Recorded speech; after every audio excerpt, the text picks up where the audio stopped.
Welcome To Allah loves. The most praiseworthy station in the sight of Allah, the highest quality mentioned, that was most manifested in the way that the Prophet, peace be upon him, carried himself, is the quality of ihsan. It's the quality of excellence. We started off this series by talking about taqwa, because taqwa is the stepping stool to ihsan. God consciousness is the stepping stool to this sense of excellence. The Prophet, peace be upon him, described ihsan as worshipping Allah as if you can see Him. And if you can't see Him, then you know that He sees you. If you remember the statement that we mentioned of Umar ibn Abdul Aziz in the first episode, he said that taqwa is that a person abandons sins. And he said everything beyond that, which is fasting long into the day, praying long into the night, those are forms of excellence. Those are forms of ihsan. To understand how these two qualities go together, taqwa is observing the sight of Allah upon you in a way that would deter you from doing anything that could compromise that love.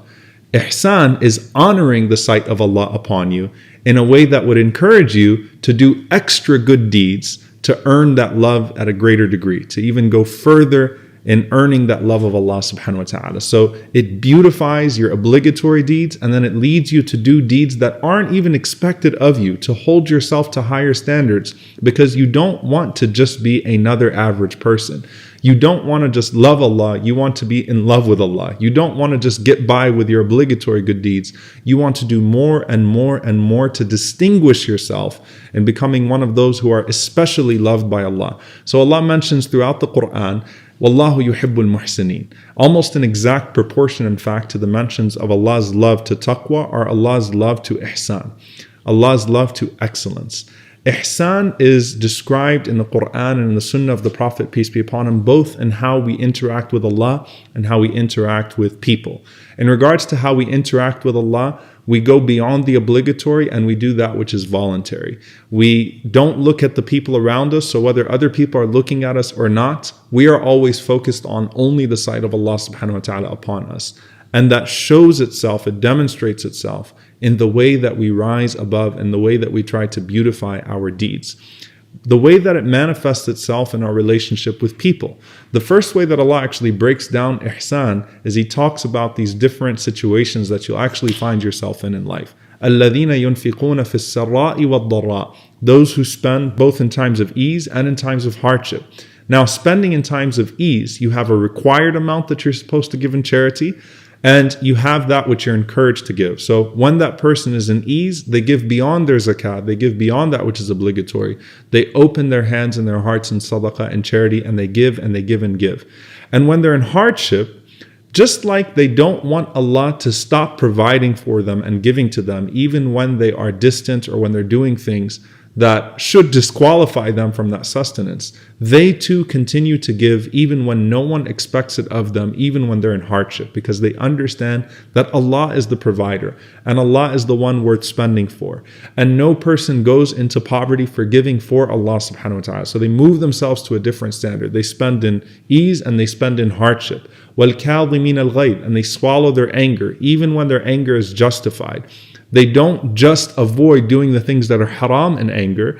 They also make sure that they swallow their anger in a way that they use their anger only for that which is good. They don't use their anger for things that are petty. They don't use their anger in ways that are displeasing to Allah subhanahu wa ta'ala. They withhold their anger even when it may be justified, because they want Allah to withhold His anger from them. وَالْعَافِينَ عَنِ النَّاسِ. And they pardon people even when they have the right. And Islam establishes the right of a person to have what's been taken from them given back to them, to have their sense of justice. Justice is the societal standard.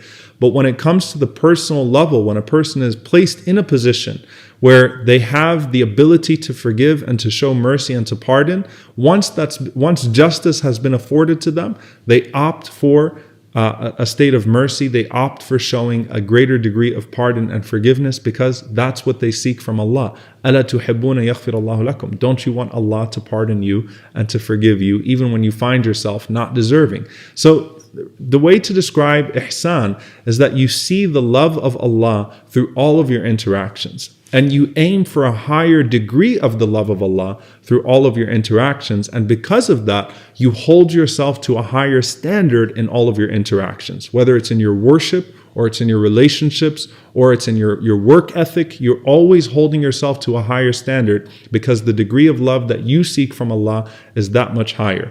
The best way to describe this to all of you is that Allah describes three types of people or three types of selves in the Quran. Allah describes an-nafs al-amara bis-su', the soul that commands itself with evil, that indulges in evil. Then Allah describes a soul that is accountable, an-nafs al-lawwama. That's the self of taqwa, that you're holding yourself accountable, not doing anything to disqualify yourself from the love of Allah.